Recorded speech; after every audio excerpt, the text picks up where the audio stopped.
यही हमारा चमत्कार होगा नाम का। आओ कहो आके कि हम आपको छोड़ते हैं। अरे अब किसी से गिड़गिड़ाने की जरूरत नहीं, अपने पास नाम मिल गया। नाम सुकृत धन अपनी जीवन, गुरुदेव ने बलवान बना दिया। रात दिन नाम जप करो, जिद्दी स्वभाव रखो। अब भगवान भी हाथ छुड़ा के भागना चाहे तो जाओ, आपका नाम हमारे पास, देखते कब तक भागोगे। तो पतंग की तरह खिंचते नजदीक चले आएंगे, भाग ही नहीं सकते, विवश हो जाए। कह रहे हैं आपको कृपा के लिए, दया के लिए विवश कर दूंगा। कैसे? रो रो के। यदि ये दो अक्षर तुम्हारी जिह्वा पे विराजमान हैं, हरि राधा कृष्ण, तो वज्रम पाप महीभृतां भवद्रोदेकस्य सिद्धौषधम् मिथ्या ज्ञान निशा विशाल तमसस् तिग्मासु बिंबोदयः कुर क्लेश महीरुहा मरुतरज्ज्वाला जटाला शिखी द्वारम निर्वृति सद्मनो विजयते कृष्णेति वर्णद्वयम्।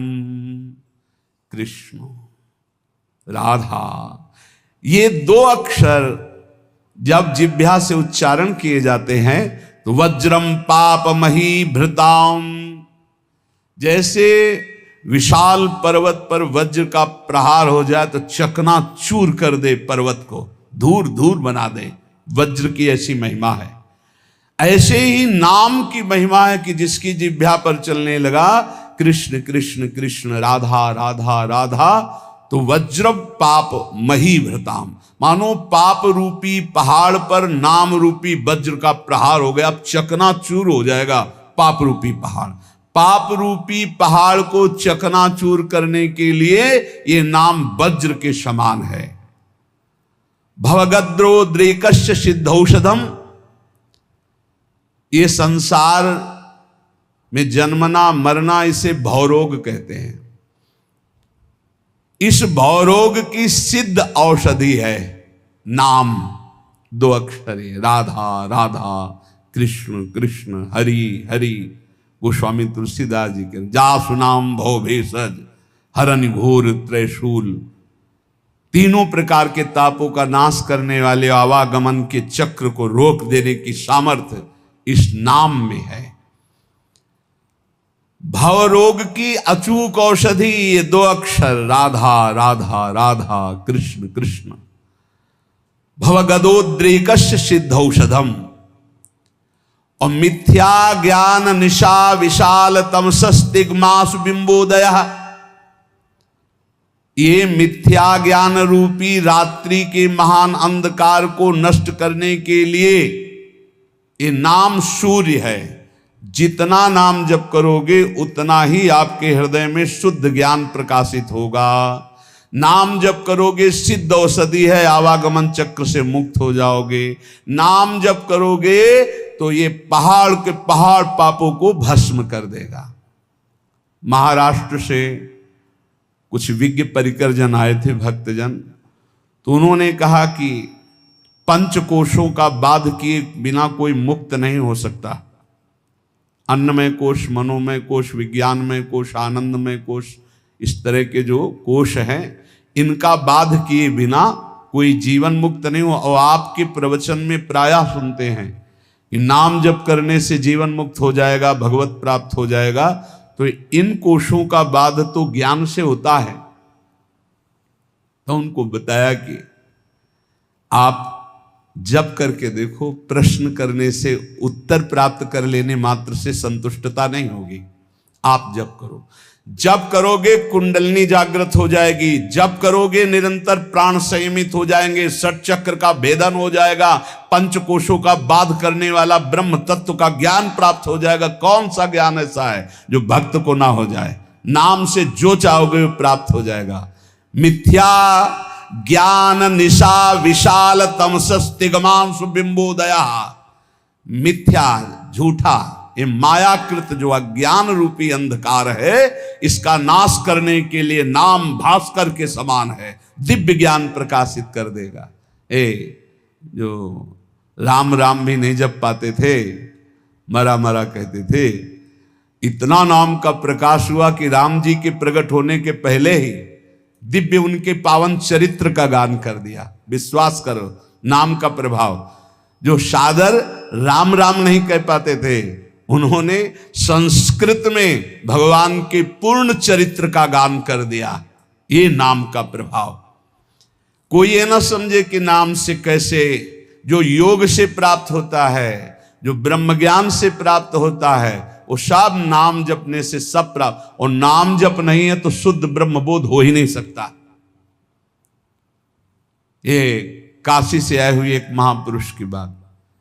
मैं नित्य विश्वनाथ जी को जल चढ़ाता हूं गंगा स्नान करके।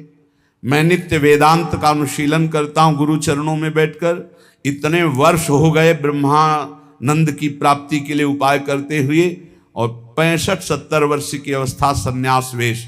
उनका काशी से आपका प्रवचन सुनाऊं तो केवल एक प्रश्न का उत्तर लेने आया हूं, मुझे अब भी शांति क्यों नहीं मिली?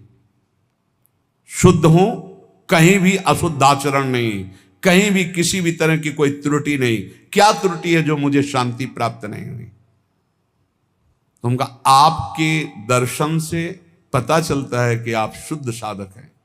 आपके वचनों से पता चलता है कि आप प्रयासरत बहुत अच्छे साधक हैं। पर जो हम त्रुटि पकड़ पाए वो आप पकड़ पाए? क्या आप निरंतर मंत्राकार वृत्ति करते हैं? उन्होंने कहा नहीं, बस यही एक त्रुटि है, जाओ ये कर लेना। प्रक्रिया बताई। महीना 1.5 महीना बाद जब आए थे तो खूब आनंद पूर्वक, एकदम जैसे कोई अपने रिश्तेदार से मिले ऐसे, और बोले बस एकदम, क्योंकि वही एक त्रुटि है। समझ रहे हो? गुरु चरणों में बैठ के वेदांत भी पढ़ते सब, लेकिन जो चाहिए वो नहीं था। क्यों? निरंतर मन, कोई नई बात नहीं हुई, वो पकड़ नहीं पाए, शास्त्रों से पकड़ नहीं पाए। वो वही सूत्र है, वही सूत्र पकड़ लो, सब हो जाएगा। जो नाम प्रिय हो राम कृष्ण हरि, राधा राधा राधा राधा। पाप रूपी पहाड़ को नष्ट करने के लिए वज्र, जन्म मरण रूपी रोग को मिटाने के लिए अचूक औषधि, अज्ञान अंधकार रूपी रात्रि का नाश करने के लिए भुवन भास्कर। कौन? बोले नाम। क्रूरो क्लेश मही रुहा, मूर्तर ज्वाला जटाला सिखी। आहा, ये क्रूर क्लेश रूपी जो हमारे कर्म हो चुके हैं, बड़े बड़े भयानक वृक्षों के रूप में हैं, इसके लिए नाम प्रचंड ज्वालामयी अग्नि है। पूरे वन के वन को भस्म कर देगी एक वृक्ष की क्या। ये हमारे क्रूर क्लेश देने वाले जो कर्म जमा है, ये वृक्ष नहीं, पूरे वन के वन समझो जमा है। इनको भस्म करने के लिए अग्नि चाहिए। वो अग्नि कौन है? नामाग्नि। द्वारम निर्वृति सद्मनो विजयते कृष्णेति वर्णद्वयम। परमानंद निकेतन के द्वार में पहुंच चुके हो यदि नाम जपना शुरू कर दिया, राधा राधा कृष्ण कृष्ण, इसलिए इन 2 अक्षरों की सदा जय हो। जिसकी जिह्वा पर विराजमान होते हैं उसकी सदा जय होती है। कह रहे भाई वृंदावन मत जाना। क्यों? बोले हम पहले से तुम्हें सावधान कर रहे हैं। एक चोर रहता है, वो तुम्हारे चित्त को चुरा लेगा। रे चेता कथयामि ते हितमिदम वृंदावने चारयन वृंदम कोपि गवाम नवाम बुध निभो बंधुर्न कार्यस्त्वया सौंदर्यामृत मुद्गिरद्भिरभितः सम्मोह मंदस्मिते रेश त्वाम तव वल्लभाश्च विषया नासुक्षयम निश्यति। सावधान मत जाना ब्रज नगरी में, वृंदावन में, वहां एक बहुत बड़ा चोर रहता है। क्या? बोले वैसे तो गाय चराता है, पर नवीन नील मेघ की सी कांति है, बड़ा छैल छबीला है। वो सौंदर्यामृत सिंधु का साक्षात गाढ़ स्वरूप है। जब वो मंद मंद मुस्कुराता हुआ तिरछी चितवन से देख लेता है तो जिसको देख लेता है उसका समस्त विषय विष सब नष्ट हो जाता है, और वो सदा सदा के लिए उसी का हो जाता है। इसलिए यदि तुम्हें विषयों में सुख चाहिए तो बोले वृंदावन मत जाना। वृंदावन का ठाकुर ऐसा है, ये चित चोर है। ये ब्रजे वसंतम नवनीत चोरम है, गोपांगना नाम च दुकूल चोरम, अनेक जन्मार्जित पाप चौरम, चौराग्रगण्यम नमामि। बढ़िया है, ऐसे चोर मिल जाए भाई, इनके लिए तो तड़प रहे हैं, मिल जाए चुरा ले हमारा मन, सारी परेशानी चली जाए। पर पंडित राज जगन्नाथ जी महाभागवत है, वो कह रहे हैं भाई इसका भाव ये भी है कि चिंता मत करो, तुम उनकी नगरी में पहुंच गए, जिस दिन खेलते खेलते आएंगे वो चुरा ही लेंगे। कदावा खेलंतो ब्रजनगर वीथी सुहृदयम हरंतो ब्रज हरंतो श्री राधा ब्रजपति कुमारो शुक्र तिला। देख लेना, अगर ब्रजनगर में वास करते हो और रसिकों के अनुसार चलते हो तो कभी न कभी खेलते हुए ये दोनों युगल सरकार आएंगे और तुम्हारे चित्त का अपहरण कर ले जाएंगे। प्रभु मुझे मांगने पर भी कभी धन सुख मत देना, क्योंकि सुना है जो धन का अभिमानी धन भोगी हो जाता है वो परम धन से वंचित हो जाता है। प्रभु मैं मांगू तो शरीर का भोग कभी मुझे मत देना। प्रभु अगर मैं कभी राजा बनना चाहूं तुम कभी मेरी बात मत मानना। प्रभु मैं एक अभिलाषा करता हूं कि जहां से आपके भक्त चढ़ते हैं आपके दर्शन के लिए मंदिर में, प्रथम सीढ़ी मुझे बना देना, जिससे हर भक्त की चरण रज हमारे ऊपर पड़े। मैं चाहूं भी तो मुझे धन सुख मत देना, शरीर सुख मत देना, राज्य सुख मत देना, परम पद मत देना। क्या चाहते हो? तो बोले आपके मंदिर में जब दर्शन करने भक्त जाते तो पहली सीढ़ी से ही पादुका उतार देते। ये भक्तों का लक्षण, कभी मंदिर की सीढ़ी में पादुका पहन करके नहीं चढ़ा जाता। इतना चप्पल जूता से प्यार है, एक दो बार तो रोकना पड़ा है कि बोले चप्पल पहन के नहीं जा सकते। बोले अच्छा तो चप्पल हाथ में ले लिए। हाँ, ठाकुर जी के सामने जा रहे हैं लोग, फूल माला लेके जाते हो, चप्पल लेके जा रहे हैं, ऐसे देखे गए हैं। इतना प्यार है। और अगर बाहर उतार गए तो दर्शन ठाकुर जी के कर रहे हैं, ध्यान में चप्पल है, कोई पहन न ले जाए यार, पहन न ले। हमें लगता है कि अगर आसपास कहीं रुके हो तो वहां से नंगे पैर जाना चाहिए ठाकुर जी के दर्शन। इतना तो सौभाग्य ले लो। सिर भर जाऊं उचित मोरा सबसे सेवक धर्म। और मंदिर की प्रथम सीढ़ी से पादुका ना पहने, ये पक्का इतना तो समझ लो। वैसे भी 32 सेवा अपराधों में है पादुका पहन करके दर्शन करने जाना। प्रथम सीढ़ी से वहां दरवाजे तक पहन करके जाते हैं। कांटा पड़े हैं क्या वहां? प्रथम सीढ़ी के पैर छू पादुका उतार। कोई ले जाएगा तो घर में रख के आओ ना। इतना प्रिय पादुका है तो उसको फिर, अरे ठाकुर जी के आगे प्राण भी प्रिय नहीं है, ले जाएगा बेचारा। चार दिन तुम पहने, 4 दिन वो पहन लेगा। बोले तुम तो बाबा जी हो, तुम्हें फिर कोई दे देगा। वैसे तुम बिल्कुल अपने घर में उतार के जाओ, नंगे पैर जाओ। अरे ठाकुर जी के दर्शन करने जाओ। यहाँ बम्बूल का बंद थोड़ी है कि बड़े बड़े कांटा पड़े हैं, ऐसे थोड़ा तो कष्ट सहो। प्रभु मुझे मंदिर की प्रथम सीढ़ी बना दीजिए जिससे भक्त की चरण रज मेरे ऊपर पड़े। जब चरणों भक्त के मेरे ऊपर बार बार पड़ेंगे ना, और वो दर्शन करके फिर लौटेंगे, दर्शन कर ले जा रहे हैं, प्रभु मुझे बहुत सुख मिलेगा। इससे बड़ा कोई मुझे पद नहीं लगता कि रोज सैकड़ों हजारों भक्तों की चरण रज हमारे ऊपर पड़े।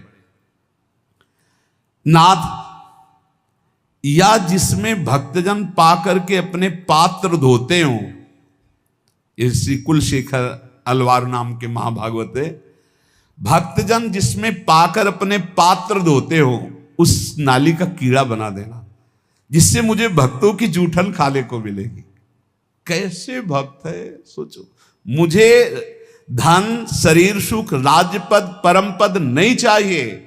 आप उस मंदिर का प्रथम सीढ़ी बना देना जिसमें भक्तजन चरण रखे। या फिर प्रभु दूसरी मांग, जिसमें भक्त प्रसाद पाके अपने पात्र मार्जन करते हैं, उस नाली का कीड़ा बना देना जिससे मुझे उनकी जूठन पाने को मिलेगी। प्रभु अगर ऐसा भी ना हो तो जिस बगीचे से आपके फूल जाते हो आपके श्रृंगार के लिए, तो मुझे कोई पुष्प का पौधा बना देना कि मैं आपका फूल बन जाऊं आपके लिए और आपके श्रृंगार के काम में आऊं।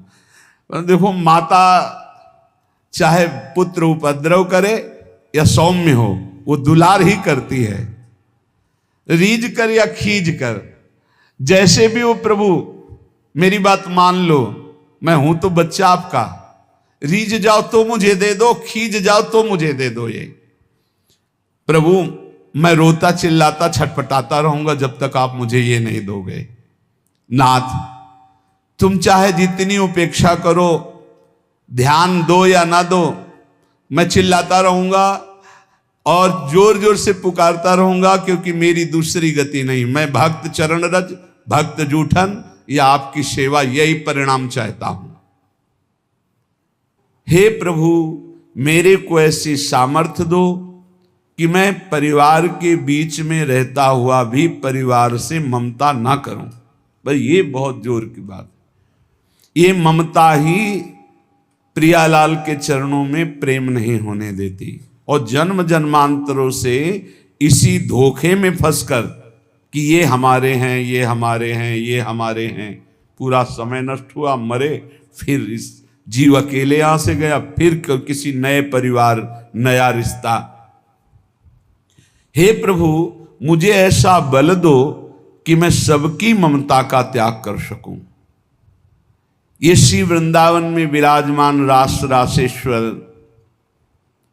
रास रासेश्वरी युगल सरकार से हमारा जो प्रेम नहीं हो रहा, उसका कारण है देह ममता, पुत्र ममता, पत्नी ममता, सुहृद परिवार ममता।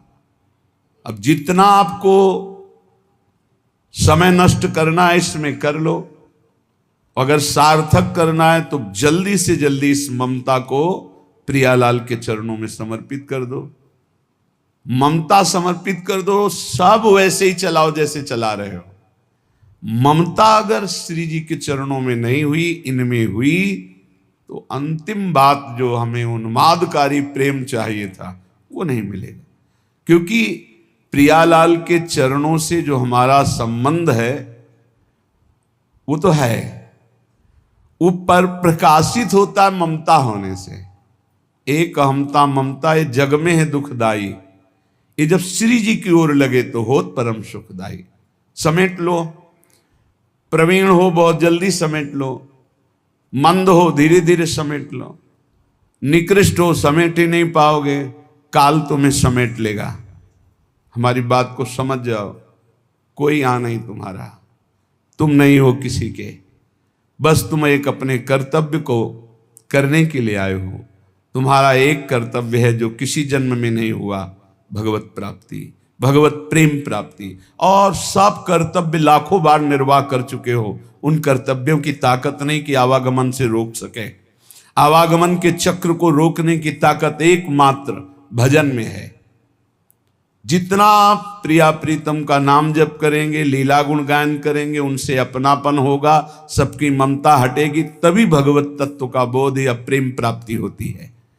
महासहानि दुखानि सुखान्युन्मादकानि वा वृंदावन दृढ़ प्रीतिम नालम चालयितुं हिमां। धाम में जब श्री जी ने कृपा करके हमको बुला लिया तो महासहानि दुखानि, अब वो हमको सहाएंगी दुख, तैयार हो जाओ।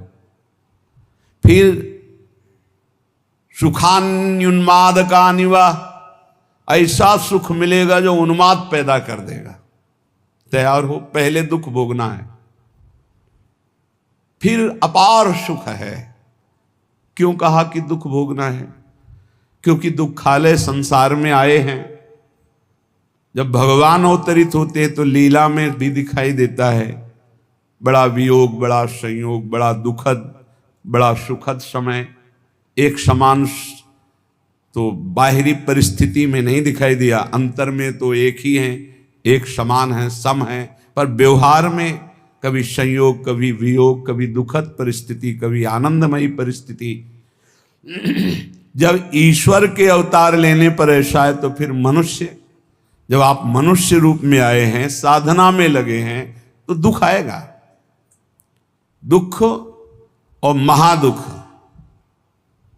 महादुख असाध्य, किसी भी तरह से टलने वाला नहीं है, भोगना ही भोगना है। साधारण दुख अलग होते हैं, महादुख जब तक जीवित रहोगे भोगना ही पड़ेगा। मतलब मृत्यु ही है इसकी औषधि, दूसरा उपाय नहीं। ऐसा भी दुख आएगा, सह जाओ। सुखान्युन्माद का निवा, आगे आने वाला है महान उन्माद प्रकट करने वाला सुख, प्रियालाल का प्रेम। इसलिए वृंदावन दृढ़ प्रीतिम, दृढ़ प्रीति करो वृंदावन से, वृंदावन के अधीश्वर से विचलित मत होना दुख आने पर,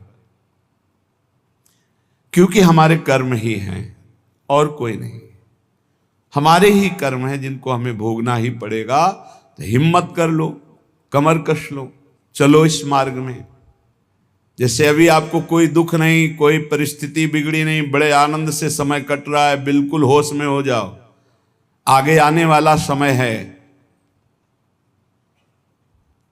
एक भगत जी से जब हम बात करते तो उनसे कहते भजन करो, तो हाँ हाँ ऐसा करो, हाँ हाँ।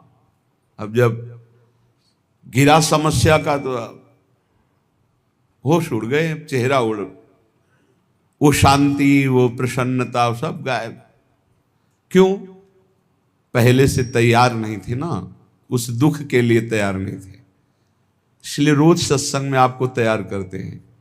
कोई असाध्य रोग हो सकता है, कोई घटना घट सकती है, कोई परिस्थिति बिगड़ सकती है, जहां से तुम्हें सुख मिल रहा है वो बंद हो सकता है, जो तुम्हें प्यार करते हैं वो हट सकते हैं, जो तुम्हें अपना मानते हो तुम्हें छोड़ सकते हैं। ये सब पहले दिमाग में रख लो। प्रभु यदि आप प्रीतम हो और सबके सामने मेरा तिरस्कार करो और परित्याग करो, तो क्या मैं मान लूंगा कि मेरा परित्याग कर सकते हो आप?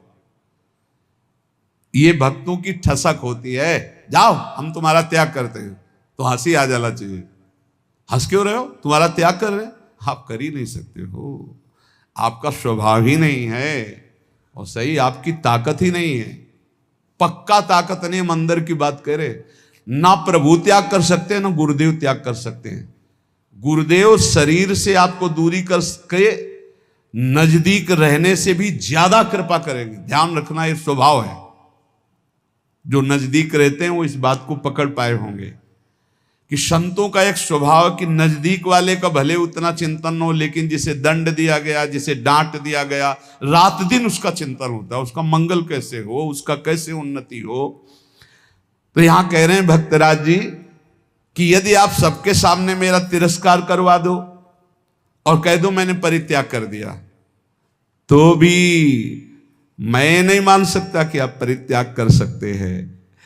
मैं आपके चरणों को कभी नहीं छोड़ सकता। जाने की बात कहने पर भी मैं जाने की बात सोच नहीं सकता।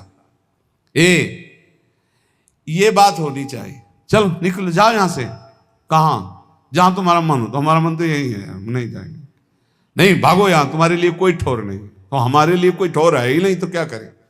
न बाहर ठौर है न यहां ठौर है, तो ठौर तो हमारी यही है। तुम चाहे मेरी ओर आंख उठाकर ना देखो, पर मैं केवल तुम्ही को देखूंगा। तुम चाहे मेरी तरफ कभी मत बोलो, पर मैं कृपा का अवलंबन लेकर बोलूंगा तो सिर्फ आपसे ही बोलूंगा। क्या बात है! तुम कभी मेरी अभिलाषा पूर्ण मत करो, लेकिन अभिलाषा करूंगा तो एकमात्र तुम ही से करूंगा। तुम त्रिभुवन को सुख दो, मुझे दुख दो, पर हे त्रिभुवन पति मैं आपसे ही प्यार करूंगा। यह है प्रेमियों की छाती। भगवान, मैं खोटी बुद्धि वाला हूं, सैकड़ों गलतियां करता रहा हूं। आप बड़े कोमल स्वभाव वाले हो और बड़े दूर परिणामी हो, दूर की बात सोचने वाले हो। मैं खोटी बुद्धि वाला हूं। देखो प्रभु। जिनके रोग होता सैकड़ों प्रकार की औषधियों के चक्कर में पड़ते हैं, क्लेश उठाते हैं, रोग मिटाना चाहते हैं, पर हमने पकड़ लिया एक महान औषधि, नाम रूपी रसायन का निरंतर पान। इसलिए प्रभु खोटी बुद्धि वाला हूं पर छोटी बुद्धि वाला भी हूं। छोटी बुद्धि में ज्यादा बातें नहीं आती, भक्त बड़े प्रवीण होते हैं।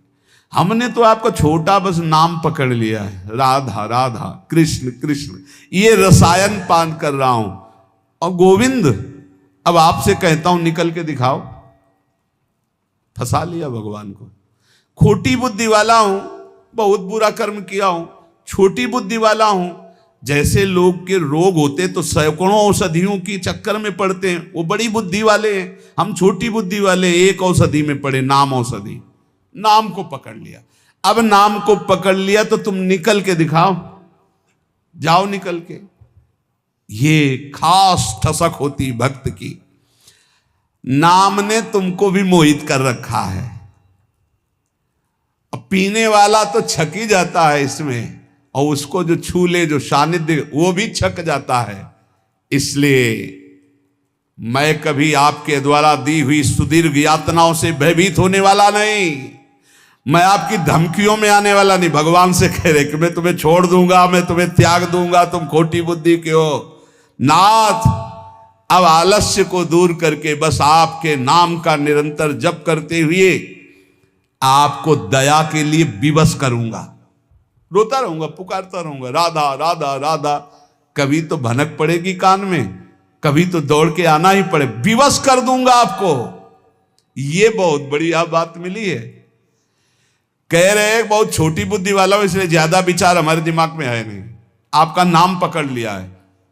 और जैसे आप तिरस्कार करके, अपमानित करके मैं त्याग करता हूं, ये सब बातें करते हो ना, अब हम कहते हैं जाओ आप, निकल जाओ आप, कभी दया मत करना।